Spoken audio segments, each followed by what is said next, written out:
La criminalité, c'est un cycle. Et tu vois, le nouveau procès va se dérouler sans qu'aucun témoin ne se présente à la barre. L'histoire des criminels racontée par l'unique journaliste d'enquête, Félix Séguin. Oh, Félix, tu vas pas nous parler des influenceurs et des influenceuses. Ils ont rien fait de mal. Arrêtez de vous acharner sur ces pauvres gens qui font des millions à diffuser des choses. Moi, je trouve ça pas fin, Félix, ce que vous faites. Ben, parle-en à Revenu Canada puis à Revenu Québec. Eux vont peut-être avoir une position différente par rapport à cet énoncé, puisque je vais te parler de Mariali Laramé-Trottier. Il y a plusieurs plaintes qui ont été déposées contre cette influenceuse-là, nous dit Francis Pilon dans le Journal de Montréal, qui est totalement insolvable. Elle doit 1,1 million de dollars. En fait, ce qu'on soupçonne, c'est qu'elle a cumulé des dettes en mentant, en promettant un abonnement à vie à ses clientes. Il y a au moins 15 plaintes qui ont été déposées à l'OPC, c'est l'Office de la protection du consommateur, par des femmes principalement qui disent avoir été flouées par cette influenceuse en question sur Instagram. C'est une des plus suivies sur Instagram. Alors, tu vois, il y en a une qui se confie... Sarah, à Francis Pilon, elle tait son nom de famille parce que elle craint des représailles. Je sais pas quel genre de représailles tu peux avoir d'une influenceuse, mais bon, elle a perdu 460 $. Elle était supposée avoir un programme d'entraînement à vie, elle n'a pas pantoute. C'est une jeune femme dans la vingtaine de Trois-Rivières. Elle dit qu'il y a des dizaines de femmes qui seraient fait avoir comme elle. Elle a 750 000 abonnés sur Instagram. Mariali Laramé-Trottier, c'est quand même du monde. Et comme je te dis, au fond, son business, c'est l'entraînement. Et la semaine passée, on le révélait dans le journal là, qu'elle était criblée de dettes. À 33 ans, elle a été forcée par la Cour de vendre son condo de Montréal pour rembourser sa faillite. La valeur de sa faillite s'élève à 1,1 million. Donc, c'est quand même... Écoute, ouais, c'est de l'argent. Donnez-moi le truc, hein. Donnez-moi le truc. Je sais pas quoi vous vendre, moi, sur les réseaux sociaux, mais si je peux m'acheter un condo dans le Vieux-Montréal avec ça, ça va me faire plaisir de faire quelques entorses parce que c'est extrêmement payant.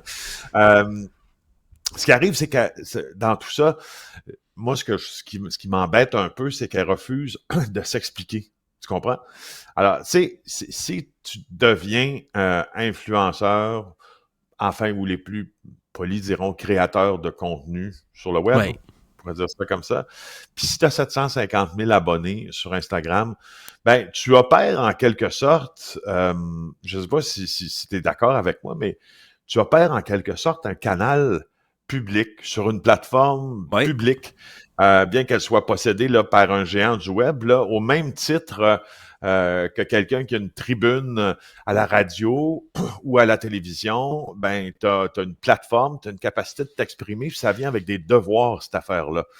Et donc, il semble qu'elle ne réponde pas du tout aux personnes qu'elle a flouées. Alors, je te dirais que de tout ça, c'est ce qui me dérange le plus, qu'elle se cache-t-elle derrière le fait de dire, ben moi, je dois rien à personne, c'est sur Instagram, mes affaires, etc., etc. Franchement, c'est là où j'en ai. Ouais, moi, je trouve ça fascinant qu'il y ait des... Tu sais, je veux dire, Al Capone, là, un des criminels les plus connus de la planète, de l'histoire humaine, s'est pas fait avoir pour ses magouilles puis tout ce qu'il a fait là, à ordonner des assassinats puis des crimes en tout genre. Je veux dire, c'est ses impôts, c'est ses taxes, c'est le fisc qui a fini par aller lui attraper le popotin. Ouais. Je veux dire, moi, après ça, qu'il y ait des influenceurs et des influenceuses qui soudainement fassent « Quoi? Mes revenus? L'État n'allait pas venir me ponctionner? Mais comment? Comment est-ce possible? » On dirait que moi, ça me fait trop rire. Tu sais, mon intro, évidemment, c'était sarcastique, là, Félix. Ça me fait trop rire qu'il y ait des gens qui pensent ça. Je comprends. Oui, je comprends. Puis je parlais il y a quelques jours à quelqu'un dont je ne peux pas dévoiler l'identité, là, mais c'est un maître des causes là, en fiscalité agressive, là, des stratagèmes extrêmement complexes dans lesquels nous ne sommes pas présentement là, avec les influenceurs.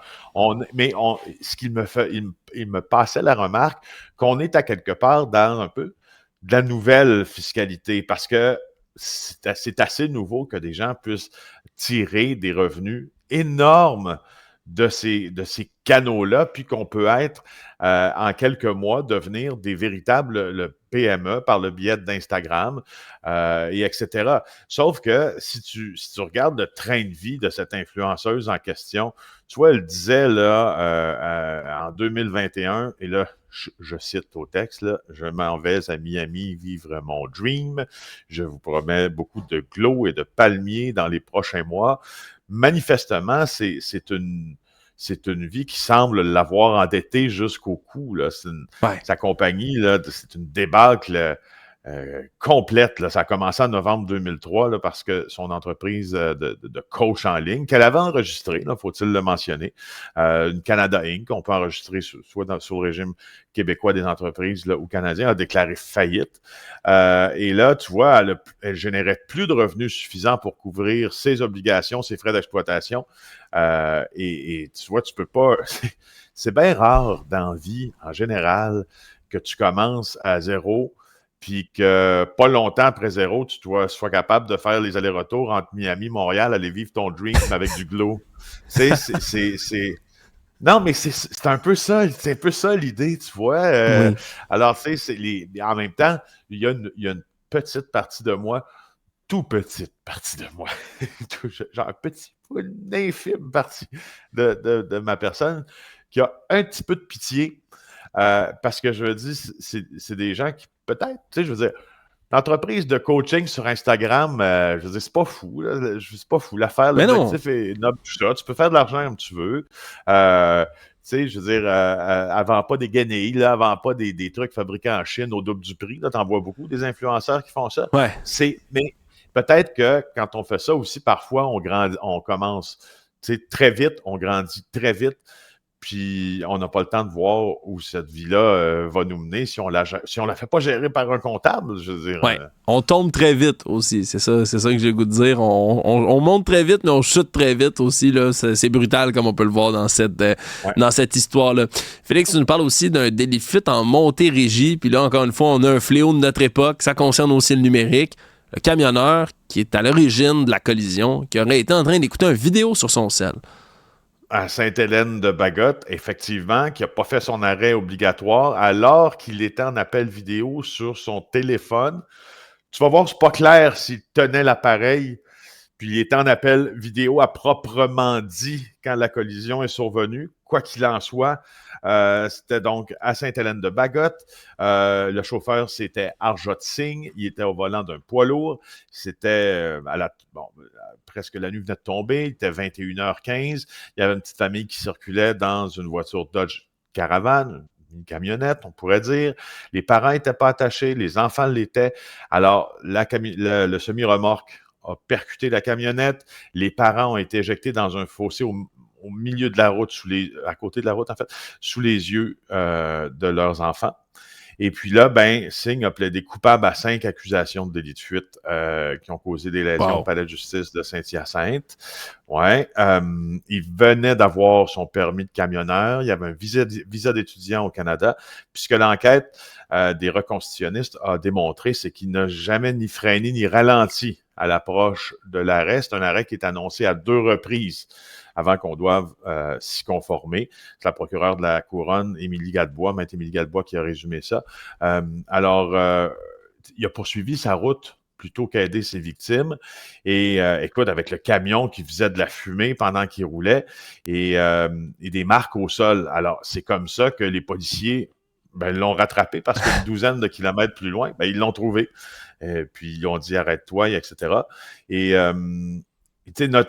on note là-dedans là, que c'est des miraculés, là, cette famille-là. Fracture du poignet pour la plus jeune, seulement âgée de 4 ans, jeune des passagères. Wow. Sa sœur âgée de 5 ans, blessée au bassin. L'aîné de 10 ans, fracture du genou, des contusions. Le père, fracture de l'os derrière le nez, 2 côtes fracturées, perforation de la rate, traumatisme crânien. La mère, par exemple, est restée dans le coma à l'hôpital pendant longtemps. On pensait qu'elle ne s'en sortirait pas. Par miracle, elle s'est réveillée 2 mois plus tard. Mais avec plusieurs séquelles. Ouais. Revenons sur la vidéo maintenant, parce que c'est ce qui est en cause dans tout ça. Quand Singh a été rattrapé par les policiers, il s'est dit qu'il avait appelé la police. Je sais pas si c'est faux. La première mauvaise idée, c'est la vidéo. Mentir aux La deuxième policiers. mauvaise idée, c'est pas s'arrêter. La troisième mauvaise idée, c'est mentir aux policiers parce qu'on n'a retracé aucun appel au 911 venant de son téléphone.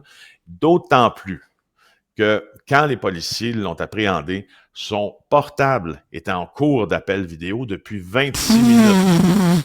Ben là, voyons. Ah, là, tu sais.